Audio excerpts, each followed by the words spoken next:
So soundproofing is not perfect. I can still hear certain things in my studio at certain times of the day, and this is normal. Any true soundproofing expert would tell you, yes, the idea that you can eliminate all sound from your room completely entirely is impossible. And this is especially true with low frequencies. So in my studio, I'm first going to say that I've never had a take ruined in the 2.5 years I've been recording here. Success there. Back in my old studios, I had plenty of takes ruined from beeping trucks or loud noise in the kitchen from my girlfriend or whatever. It's like there's always something that we'd have to watch out for. So now that's just not even on my radar. It's very, very nice to have that freedom in the studio.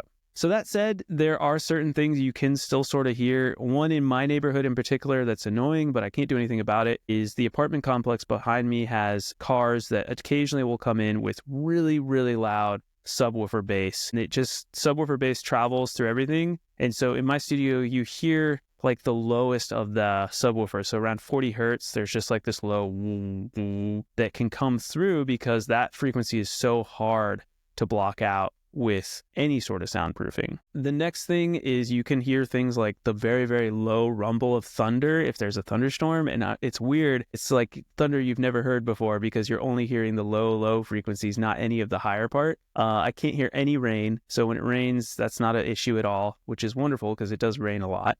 Now, when they're mowing my lawn, most of the time it's not an issue at all. If they drive the lawnmower right by my door, yes, I will hear some of that lawnmower. Or if they're running it right up against the back wall where I have some grass, I do sometimes hear that. And, just have to wait a second or two before they're done. So soundproofing is not perfect. I'm be the first to tell you, you can definitely reduce the sound a ton, but fully eliminating sound is nearly impossible. And on the budgets we're talking about as home studio enthusiasts, I would say pretty much impossible. But that said, don't be discouraged. This room is incredibly soundproof and it allows me to do great work, and I wouldn't have it any other way at this point in my career. One thing I will say just as a final part of this video is that my door is by far the weakest link in my soundproof room.